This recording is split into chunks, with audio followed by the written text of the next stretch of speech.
Pourquoi on dit que l'Égypte a connu une renaissance dans le domaine de l'agriculture pendant les 7 dernières années? Pourquoi même le président égyptien Fattah el-Sisi a dit qu'il va faire beaucoup de choses pour que l'Égypte ne souffre pas de la sécurité alimentaire?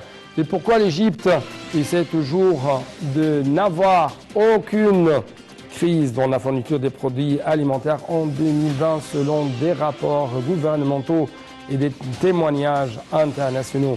Mesdames et messieurs, bonsoir, je suis Anne Faïd, l'animateur qui va vous accompagner durant les prochaines minutes qui sont l'âge de cette nouvelle édition. Et bien sûr, ce que je viens de vous annoncer il y a quelques instants, ce sont que parmi les grands titres et parmi les grandes lignes de cette édition. C'est pourquoi permettez-moi encore une fois de vous dire merci beaucoup pour nous rejoindre à travers l'écran de NAL TV International, à travers lequel bien sûr on va vous donner quelques explications en ce qui concerne les caractères qui dominent actuellement cette renaissance verte, cette renaissance dans le domaine du secteur de l'agriculture spécialement. Bien sûr, si je peux dire, il y aura beaucoup d'éléments à analyser dans les prochaines minutes, mais justement, comme vous avez vu et vous avez regardé, vous observez même la présence du président Abdel Fattah el-Sisi à la Haute-Égypte pendant presque une semaine, pendant presque 4 jours, au cours desquels il a essayé d'inaugurer de nouveaux veines, de nouveaux projets, méga-projets nationaux dans les différents domaines, à partir de l'agriculture, passant par l'énergie jusqu'au domaine de l'industrie. C'est pourquoi hier, par exemple, le président Abdel Fattah el-Sisi a suivi les développements de l'initiative Vie décente dans les divers gouvernorats afin d'achever les projets ciblés conformément au plan exécutif déjà élaboré. C'est ce qu'a déclaré en fait lundi le ministre du Développement local Mahmoud Sha'raoui. Lors d'un entretien avec le gouverneur de Dakhla, Ayman Mokhtar, le ministre a évoqué le suivi de manière hebdomadaire par le Premier ministre Dr Mostafa Madbouli avec le ministre concerné de la mise en œuvre des projets. Selon un communiqué de presse, l'entretien s'est inscrit dans le cadre de réunions périodiques tenues par le ministre avec le gouverneur pour suivre l'application des directives du président Abdel Fattah el-Sisi concernant les projets de développement de services. Pour sa part, le gouverneur a affirmé le souci du gouvernorat d'achever le projet en cours afin d'améliorer le niveau de vie des citoyens.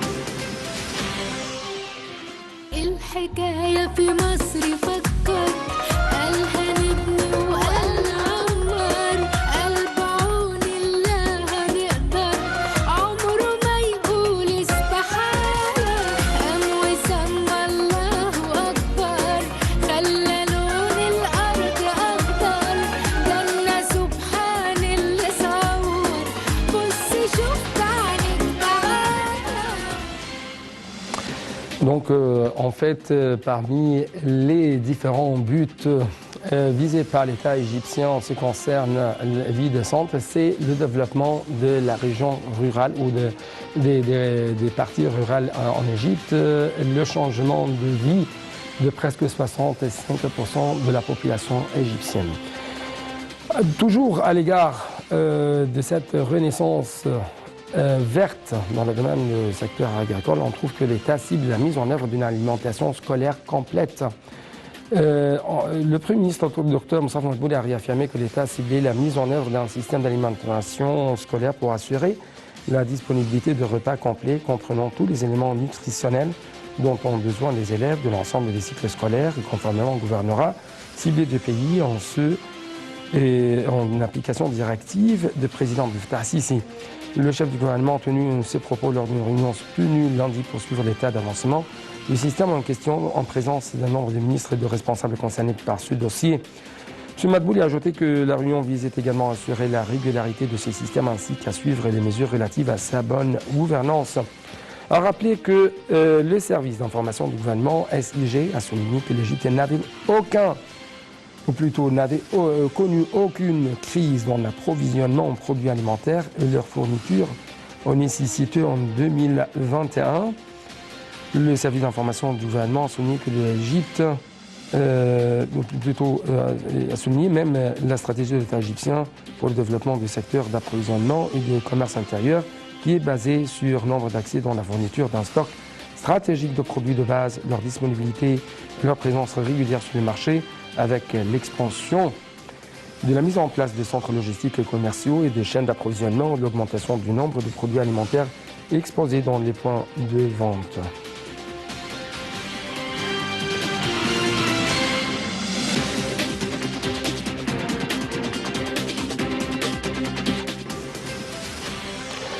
Toujours dans le but d'assurer une sécurité alimentaire pour les Égyptiens et pour arriver à une sorte d'exportation dans le domaine d'exportation des produits alimentaires, on trouve que le ministre de l'Agriculture, Saïd El-Khoussir, a confirmé la mise en vigueur des directives du président Abdel Fattah el-Sisi de développer les lacs égyptiens et d'éliminer tout empiètement. Lors de sa réunion avec certains responsables du ministère et de l'autorité de la richesse piscicole, M. El-Khoussir a jugé important de tirer profit des actifs de l'autorité des fermes piscicoles inutilisées en vue d'atteindre les objectifs dont l'augmentation de la production et la création d'emplois. Il a donné ses directives de promouvoir la pisciculture dans les zones désertiques et mettre en place des projets agricoles intégrés pour la production végétale, animale, avicole et piscicole.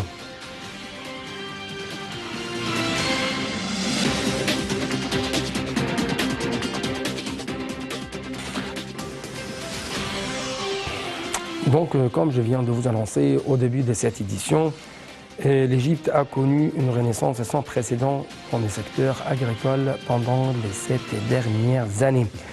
Et M. Saïd El-Khoussir a fait en fait cette déclaration et qui a également dit que c'est une renaissance sans précédent allant de pair avec les objectifs de la vision 2030 du pays et aussi avec les objectifs de développement durable visant à améliorer la sécurité alimentaire. M. El-Khoussir a expliqué que cette renaissance visait à assurer la nutrition de manière saine, sûre et à éliminer la pauvreté, surtout dans les zones rurales, à accroître la compétitivité des exportations égyptiennes, à créer des emplois en particulier pour les jeunes et la femme et à s'adapter au changement climatique, à améliorer les revenus et le niveau de vie et promouvoir une agriculture durable, toujours selon les explications faites par M. le ministre durant bien sûr les différentes inaugurations qui ont été faites pendant la semaine dernière à la Haute-Égypte devant le président Abdel Fattah el-Sisi bien sûr. Donc actuellement je dois vous laisser avec un reportage qui va jeter plus de lumière sur un grand projet considéré comme stratégique par les différents experts responsables égyptiens. Il s'agit de Toshka.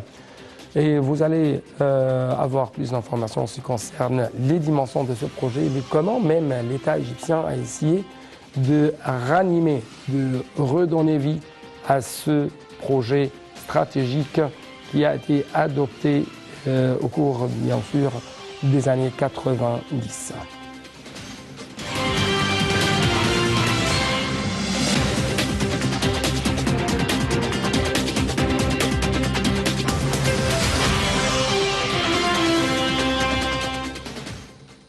Le président Abdel Fattah el-Sisi a inauguré par visioconférence la route Toshka-Sharq el-Ouainet qui s'étend sur une distance de 360 km.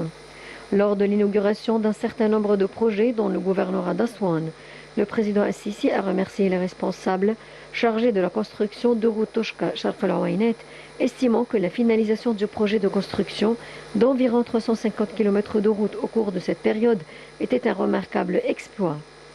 Le président Abdel Fattah el-Sisi a appelé à accorder une grande importance aux grands projets agricoles mis en place par l'État à présent. Ces projets, qu'ils soient au Sinaï, au Nouveau Delta ou à Toshka, sont sans exagération à la même hauteur et de la même taille du projet du haut barrage, selon le président.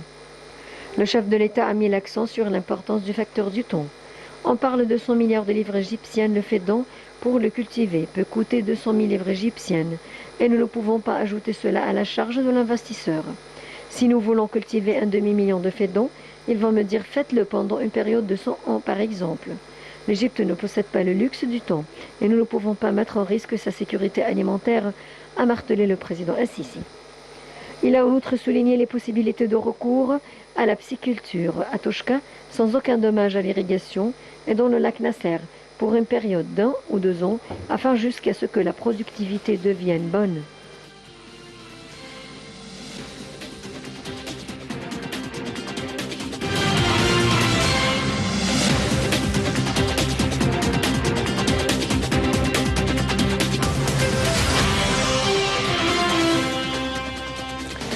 L'État a réalisé le projet de Toshka car il l'a considéré comme un projet stratégique pour le développement du pays et notamment de la région du sud de la vallée, de même qu'il contribue à créer des opportunités d'emploi. C'est ce qu'a déclaré le ministre de l'eau et de l'irrigation Mohamed Abdelati lors des déclarations faites aux médias égyptiens. M. Abdelati a fait état des défis survenus du nord de la mise en exécution de ce projet, dont la construction d'un réseau électrique au milieu des terres de Toshka. Le projet est précité a coûté depuis 1997 jusqu'à présent environ 40 milliards de livres égyptiennes.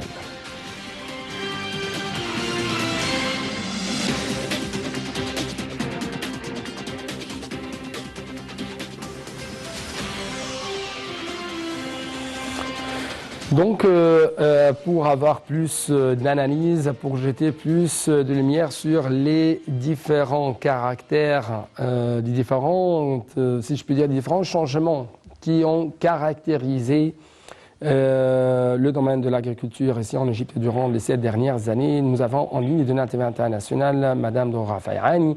C'est une experte politique, mais aussi économique.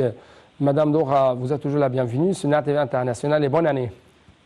Merci et bonne année à vous aussi tous. Merci beaucoup pour nous rejoindre. En espérant que cette année va mieux se passer que l'an dernier.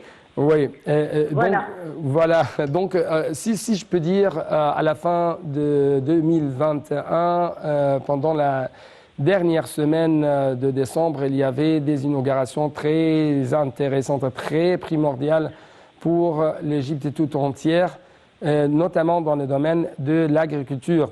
Jusqu'à ce que le ministre égyptien de l'Agriculture a dit que l'Égypte avait connu une renaissance dans le domaine agricole pendant cette année, pendant les 7 dernières années. Votre commentaire? Eh bien, il y a plusieurs aspects à mentionner sur ce sujet. Le premier est que, incontestablement, le gouvernement a mis le développement agricole parmi ses priorités.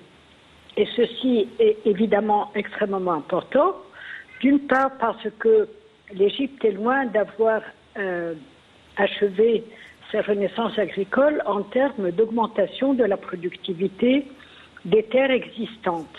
Mais il y a un autre sujet qui est le grand nouveau sujet, je dirais, de ces dernières années, y compris 2021, c'est la volonté de mettre en production de nouvelles terres et donc de faire de la réclamation de terres sur les terres désertiques. Le cas de Toshka est particulièrement intéressant parce qu'il a démarré en grande pompe en 1997 pour s'apercevoir assez rapidement que le projet en lui-même est très ambitieux, mais il n'a pas pris en compte, d'une part, la température de cette région, qui est très élevée, et la nécessité d'amortir les investissements formidables qui ont été consentis, comme vous venez de le citer, qui faisait que le résultat est que le produit fini, en comparaison avec les coûts de production du même produit, qu'il s'agisse de fruits ou de strategic crops ou de légumes dans le delta, était véritablement à la défaveur de Toshka. Ouais. Et donc, s'est posé la question comment rentabiliser Toshka? Parce que D'un côté, je vous dirais qu'il y a plusieurs aspects au sujet. Bien évidemment, ce sont des investissements formidables qui se trouvent être dans la région de Haute-Égypte et de ce fait, qui doivent être développés. Mais maintenant, la vraie question est sur quels sont les produits auxquels Toshka doit se consacrer. Ouais. Et je rejoins l'avis de plusieurs experts qui est de faire des parcelles de 30 fédans ou 40 fédans comme cela avait été fait à l'époque de la première révolution, donc Nasser, en divisant les terres du delta en lotissements. Ouais. Et de toute évidence, le mauvais choix, parce qu'il y a une question d'économie d'échelle, et au niveau de zones comme Toshka, il est évident que la bonne démarche est de créer des communautés, oui, mais des communautés qui développent et exploitent un même programme. Alors, il y a différentes études qui ont été faites qui indiquent que, mais encore une fois, tout ceci doit être vérifié. Il s'agit de vérifier si on prend en compte le coût de l'eau à Toshka, en comparaison du type de produit que l'on veut produire, qu'il s'agisse de produits, je veux dire, spécifiques à l'Égypte et déjà produits ici, ou de produits de ce que l'on appelle le import substitution, donc de remplacement des importations. On a parlé du blé, on a parlé du maïs, mais encore une fois, donc vous avez souligné plusieurs éléments. Donc permettez-moi de jeter la lumière sur chaque élément. À quel point donc vous trouvez que cette volonté politique de faire de cette administration actuelle qui a fait la différence en ce qui concerne cette renaissance dans le domaine agricole en général, notamment dans ce projet de Toshka qui a été ranimé, qui a pu même arriver à avoir une sorte de bouffée d'oxygène à travers les nouvelles politiques économiques, politiques, technologiques adoptées sur le terrain par le gouvernement actuel. Bien sûr, il n'y a pas de choix. Il est certain que l'on doit développer Toshka. Mais il faut développer Toshka avec une nouvelle conception. Et la première est de créer des communautés de jeunes, pas forcément des agricultures, mais de jeunes, mais qui retrouvent à Toshka un cadre de vie suffisamment agréable pour les inciter à y aller. Donc vous avez sauté à la deuxième question. Oui, je sais. Je reviens à la première. Donc pour rester toujours à la lumière de votre réponse, donc l'État égyptien a essayé de faire deux communautés agricoles qui sont tout à fait complémentaires à d'autres agglomérations industrielles.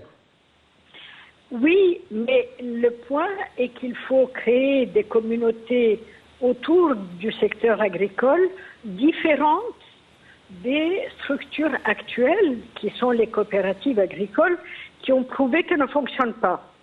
Donc oui, des communautés, mais avec une nouvelle approche. Par exemple, il y a un modèle dont on a parlé beaucoup, qui s'est fait dans plusieurs pays, qui est le concept de parc agricole. Comme on fait une zone industrielle, on fait une zone agricole. Donc il faut une démarche novatrice, innovante, pour attirer des communautés et des jeunes ou des familles dans cette zone, leur donner des incentives aussi pour les convaincre d'y aller. On mentionne le cas de beaucoup de pays, de beaucoup de modèles, tels que par exemple le fait de leur offrir, de leur donner le terrain sans contrepartie financière. Je veux dire qu'il y a beaucoup de modèles à étudier jusqu'à trouver celui qui nous convient le mieux. Oui, en fait, parmi les buts de ce projet, c'est comment créer des opportunités d'emploi, notamment au niveau des jeunes qui se trouvent à la Haute-Égypte. Absolument, Ouais. absolument. Ouais. Et ça, bien sûr, a de différentes dimensions. Par exemple, c'est comment réduire l'immigration à l'intérieur de l'Égypte, de la Haute-Égypte vers la Basse-Égypte. Bien sûr, oui. bien sûr. Ouais. À partir du moment où vivre en Haute-Égypte, et en particulier à Toshka, sera attractif pour les jeunes, au même titre que d'aller à la ville, plutôt que de rester dans leur village, Ouais. à ce moment-là, nous aurons gagné. Mais il faut que ce soit attractif, tant sur le plan professionnel et de revenus financiers et économiques, mais aussi sur le plan de la vie. Ouais. Voilà, Ouais. de la vie et de la vie en communauté, des cinémas, des cafés. Et On trouve qu'à partir du fait de s'intéresser au domaine de l'agriculture, ce n'est pas seulement de s'intéresser à la jeunesse égyptienne, mais aussi aux enfants égyptiens. Parce qu'au début de cette édition, j'ai présenté une information qui a porté sur le système d'alimentation au sein de nos écoles. Oui. Oui. Donc, comment vous trouvez ça dans le cadre de, si je peux dire, dans le cadre de soucis par l'État égyptien à l'égard de la sécurité alimentaire? Mais c'est un sujet qui est extrêmement important parce que malheureusement, les nombreuses études publiées, je ne dis rien de nouveau, démontrent que nous avons de vrais problèmes de santé au niveau des enfants. Oui. Je cite trois en particulier qui sont l'obésité, le diabète et le bégaiement. Voilà, et le bégaiement. Donc, les trois sont des problèmes majeurs qui affectent nos enfants et, en fin de compte, ne pas attaquer le problème à la base Oui. et à courte vue parce que ceci se traduit par des factures de santé beaucoup plus élevées, évidemment, puisque l'on a beaucoup plus d'enfants qui sont malades.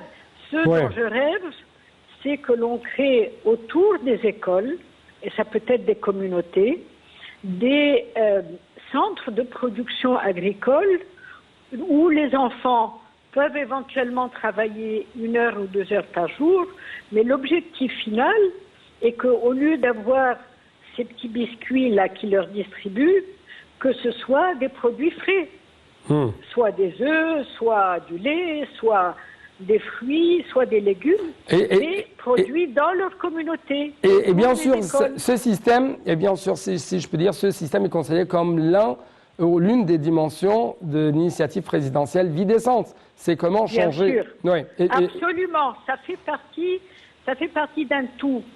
Oui. Et qu'on ne peut pas diviser les choses ni diviser les gens. Et c'est une initiative même pour lutter contre la pauvreté. Exactement. Oui. Exactement. Oui. Parce que une des façons de lutter contre la pauvreté, c'est aussi d'aider les familles à ce que leurs enfants soient en meilleure santé. Oui. Et ils auront moins de médicaments à acheter et donc de coûts à supporter. Et il faut on est vraiment à une époque où, grâce au président, nous avons fait des avancées extraordinaires en l'espace de peu d'années. Et il faut maintenant s'arrêter pas longtemps, 1 mois, 2 mois, 3 mois suffisent amplement, pour avoir une véritable vision d'ensemble. Et à partir du moment où on arrive à cette vision d'ensemble, on s'aperçoit qu'on peut, avec le même budget, faire beaucoup plus de choses. À partir du moment où on a cette vision d'ensemble. Oui, justement, il y avait une infographie, une statistique qui a été publiée par le gouvernement égyptien, selon laquelle l'Égypte n'a connu aucune crise dans la fourniture des produits alimentaires en 2021. Et d'autre part, on trouve que la FMI a dit que l'inflation moyenne en Égypte est sous contrôle. Donc, comme vous savez, le monde entier souffre actuellement d'une crise alimentaire, à côté de la crise sanitaire, bien sûr. Mais ça a été, ou plutôt a eu un impact tout à fait négatif sur les taux comme le taux d'inflation et la hausse des prix des denrées alimentaires au niveau des marchés internationaux. Comment vous avez vu, si je peux dire, de tels résultats affichés par des institutions internationales et des institutions gouvernementales? Eh bien, je crois qu'il faut remercier trois principales entités. Ouais. La première, c'est le président. La seconde, c'est le gouverneur de la Banque centrale. Et l'une des choses pour lesquelles il faut remercier le président, c'est qu'il ait soutenu le gouverneur de la Banque centrale, dans ses décisions, dans sa politique, qui fait que l'on a mis un cap, ils ont mis un cap, et on s'y tient. On ne fait pas des sauts, un coup à gauche, un coup à droite. Et puis le troisième entité qu'il faut remercier, eh bien, c'est nos fallahines, les petits fermiers. Et on est loin, mais très très loin, de les aider et de les aider à se développer comme il le faudrait, parce que la réalité de tous les jours, c'est que ce sont nos fermiers qui continuent à travailler tous les jours, même quand ils vendent à perte, et qui nous nourrissent. Monsieur le Président a dit une chose très importante, c'est l'État égyptien qui doit intervenir pour fournir de plus en plus, non seulement les financements, mais aussi les nouvelles technologies aux paysans, aux fellahs, comme vous avez mentionné, pour arriver à une sorte de compétitivité au niveau des exportations égyptiennes et au niveau de comment, si je peux dire, surmonter cet écart entre la production agricole locale et la consommation locale. Bien sûr. J'ai le privilège et la responsabilité d'avoir créé et de gérer une ONG. Et notre spécialisation, c'est le développement rural et justement les technologies de ce que l'on appelle l'agriculture numérique. Oui, c'est pourquoi, permettez-moi de dire que c'est pourquoi j'étais vraiment très ravi de savoir que vous allez être avec nous en ligne, parce que je sais que vous êtes une économiste et une politicienne, bien sûr, mais aussi une experte dans le domaine de l'agricole. Merci. Merci beaucoup. Donc, ce que je voulais dire, en fait, c'est que il y a le fait d'aider les fermiers à mieux rentabiliser leurs terres, à produire plus avec toute une série de mesures, dont les équipements, dont de meilleures semences et ainsi de suite. Il y a aussi le fait de les aider et de les pousser à produire une meilleure qualité. Ouais. Parce que la qualité, elle est directement liée à l'accès au marché export.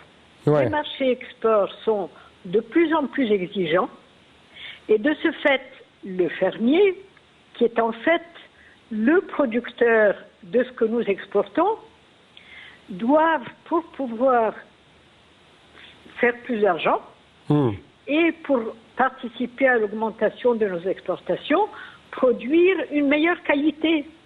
Ouais. Mais une meilleure qualité. Une meilleure qualité à côté d'une meilleure productivité. Exactement. Oui, parce que j'ai apprécié en fait beaucoup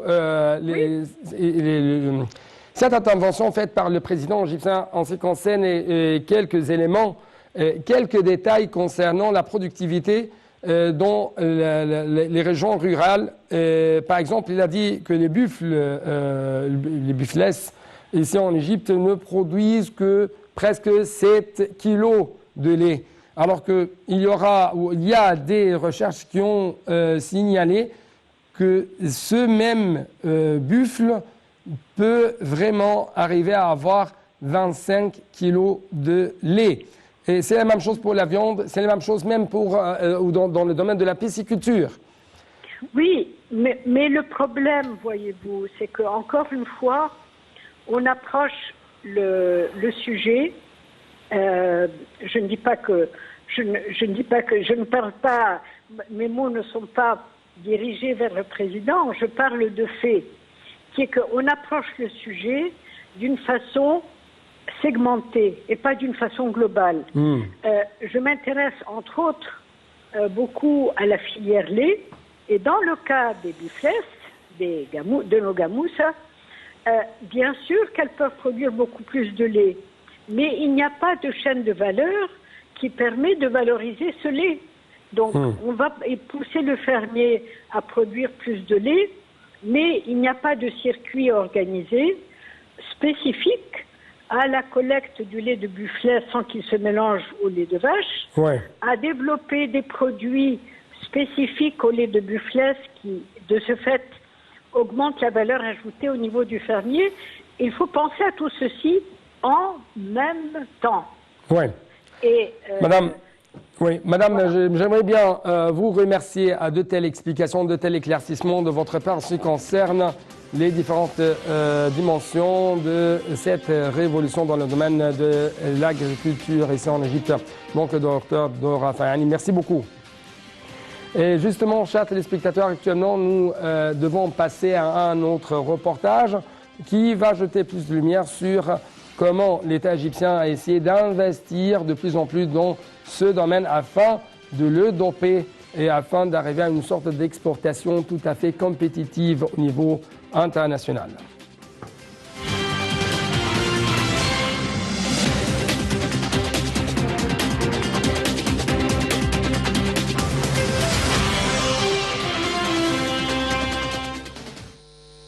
L'agriculture est un secteur clé pour le pays. En août dernier, et à l'occasion de l'annonce des objectifs du secteur agricole pendant l'exercice financier 2021-2022, la ministre du Plan et du Développement économique, Hala Saïd, avait déclaré que des investissements d'environ 73,8 milliards de livres égyptiennes avaient été destinés au secteur de l'agriculture, soit 5,9% de l'ensemble des investissements par rapport à 43 milliards de livres égyptiennes d'investissement en 2020-2021.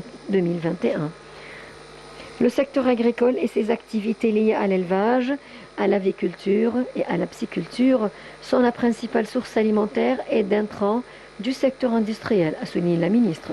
Selon elle, la pandémie de coronavirus a montré la grande importance du secteur agricole qui a contribué largement à répondre aux besoins alimentaires des citoyens et a joué un rôle important dans le renforcement de la balance commerciale.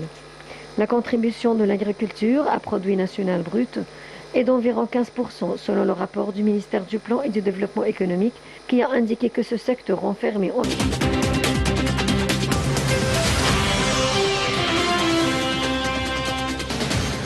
Oui, donc comme vous venez de regarder, le président dit qu'il y a beaucoup de défis à surmonter pour arriver à avoir des accomplissements sur le terrain. L'un de ces défis, bien sûr, il y avait un fossé en ce qui concerne les engrais chimiques et les engrais en général ici en Égypte. C'est pourquoi nous avons créé une nouvelle phase, ou la phase de cette usine de renommée internationale Kima 2. Justement, avant de vous présenter ce reportage, permettez-moi de dire merci beaucoup, de remercier monsieur l'ingénieur Nagui Victor pour nous rejoindre à travers la TV internationale. Merci beaucoup. Merci. Monsieur Nagui Victor, c'est un ingénieur et c'est un économiste. Donc, on va essayer de l'écouter pendant les 10 prochaines minutes, mais justement après ce petit reportage.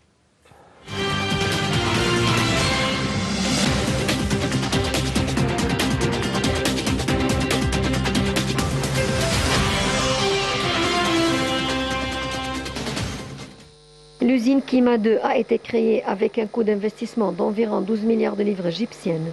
Elle se compose de 3 secteurs, les services publics, l'usine d'ammoniac et de l'uria et la station-service.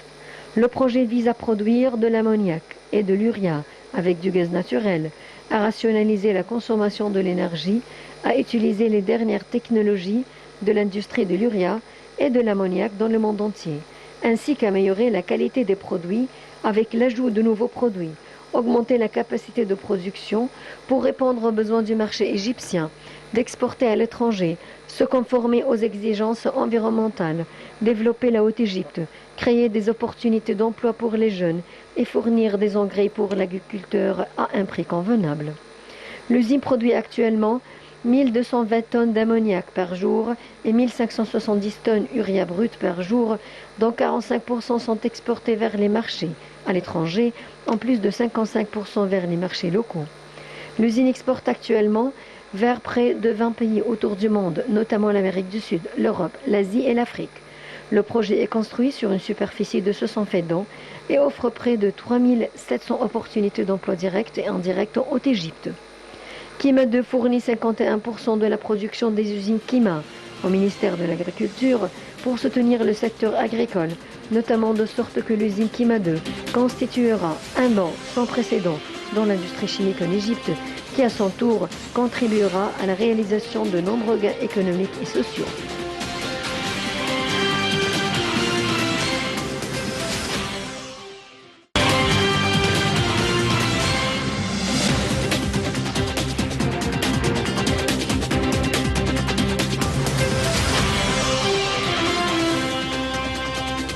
Donc, Monsieur Nagé Victor, à la lumière des défis et des challenges qui ont été devant l'État égyptien pendant la réalisation d'un développement global, à quel point nous pouvons dire que chaque projet installé sur les terrains, notamment en Haute-Égypte, représente un nouveau haut barrage. Oui.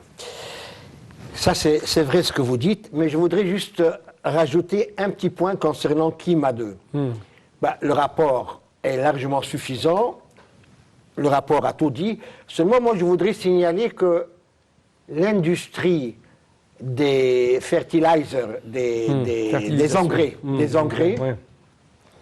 c'est une industrie qui consomme beaucoup d'énergie, énormément d'énergie. Raison pour laquelle l'usine de phosphate était arrêtée, le Kima stagnait,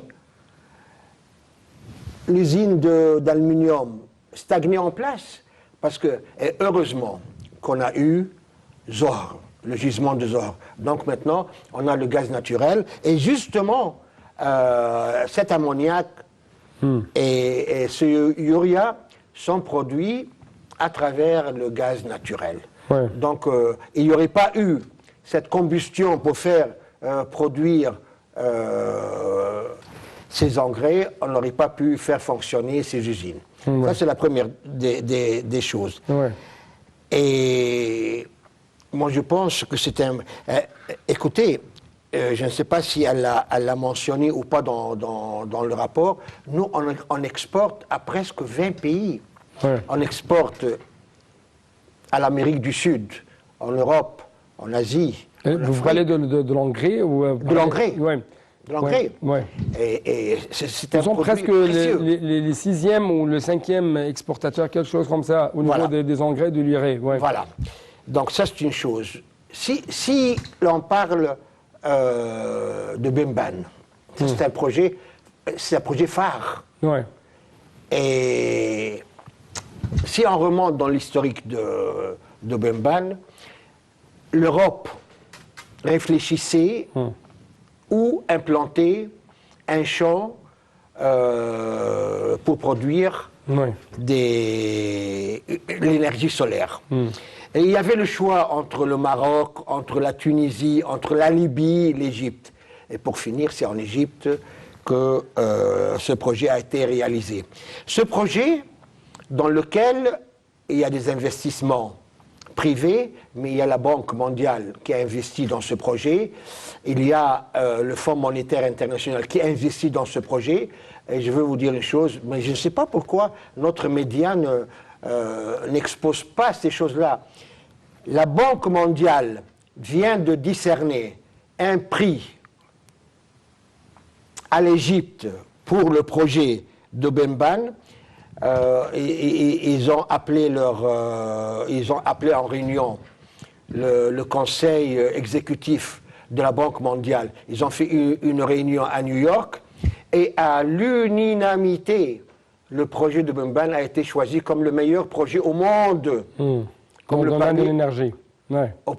Le meilleur projet au monde, c'est celui de Benban. Alors ils vont maintenant investir plus et rajouter. C'est un produit. L'Égypte est un pays pauvre. On ne peut pas nous considérer comme parmi les pays riches. Mais nous sommes un pays très riche par un don de Dieu. Ce don qui nous a donné une matière inépuisable, renouvelable, qu'on aura tout le temps, c'est le soleil. Le soleil est un produit gratuit. Ouais. C'est la nature, c'est le Dieu. Ouais. C'est le pays du Dieu Ra, le Dieu du soleil, dont l'emblème est le disque solaire. Ouais. Ouais. Donc, heureusement que l'Égypte a ce projet. Donc c'est un projet qui est à la base, si je peux dire, qui est à la base pour tout autre développement dans les autres domaines, notamment l'agriculture. Et à cet égard, comment ou quelle est votre remarque en ce qui concerne les différentes tentatives, les différents essais de la part de l'État afin de raviver le projet de Toshka? Oui. Juste, je vais finir une seule phrase. Il faut savoir que ce projet de Benban, avec plein de cellules voltatiques, ce projet, à sa maturité, il sera étalé sur 36 km². Sur 36 km². C'est énorme. C'est énorme. Ça, c'est une chose. Une deuxième chose, l'Égypte produit actuellement et a une usine en collaboration avec la Chine qui produit ces cellules voltatiques. Ici, en Égypte, on ne les importe plus. Et ça, c'est une politique du président de ramener la technologie et de créer des usines sur place. Ouais. Quant au projet de Toshka, il a souffert avec nous ce projet. Il a été délabré, il a été négligé pendant plus que 20 ans, mis de côté. Heureusement que le président élu en 2014, il a pris la décision de redresser et de relancer ce projet.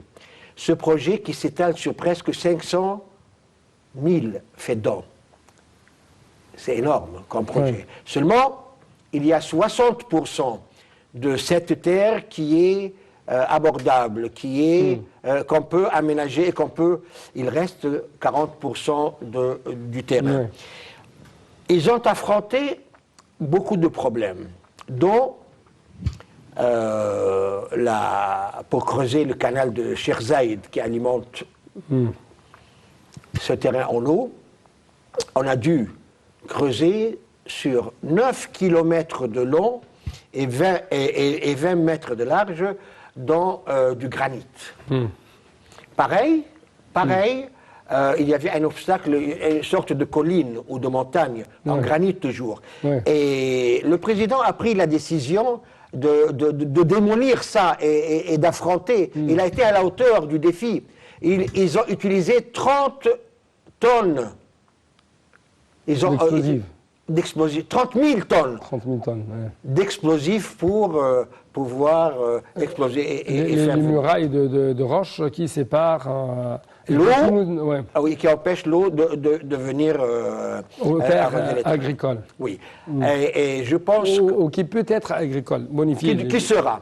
Actuellement, ce terrain est cultivé avec du trèfle, du trèfle, et du raisin. Et je peux vous dire, c'est un raisin formidable et exporté à l'étranger. Et c'est un raisin qui pousse en premier à cause de la chaleur. Il fait 50 degrés à Toshka. Et moi, j'ai vu de mes propres yeux, à Auchan, à Paris, des produits... du raisin sur lequel c'est marqué Toshka, Égypte. Et moi, je ne comprenais pas. Je prenais ça, je regardais Toshka, Égypte. Qu'est-ce que Toshka, du raisin qui vient ici à Paris, en France? Eh bien, voilà. C'était exactement ça. Toshka, le raisin, se trouve sur le rayon de Auchan à Paris. Donc, les différentes technologies adoptées par l'État égyptien, les différentes mesures ont pu arriver à doper les exportations égyptiennes à l'étranger. Voilà. Mais seulement, il faut dire que la politique future de l'État, c'est de planter du blé. Du blé, surtout du blé. Il reste une minute. Oui, parce que nous sommes le premier exportateur de blé dans le monde entier. Donc il faudrait qu'on essaye de réduire le fossé. Et qu'on cultive nous-mêmes notre blé. Et Toshka sera la terre sur laquelle le blé égyptien poussera pour avoir à la longue une autosuffisance de notre pain. Et pour assurer la sécurité alimentaire des Égyptiens. Celui qui assure la sécurité alimentaire, il assure sa décision. Oui. Monsieur Nagui Victor, merci beaucoup pour ce petit temps, mais aussi pour votre explication. Merci beaucoup. C'est moi qui vous remercie, monsieur. Merci beaucoup, monsieur. Merci. Donc, chers téléspectateurs, on a essayé, comme vous savez toujours, nous sommes dans une course contre la montre, mais on a essayé de vous présenter quelques caractères de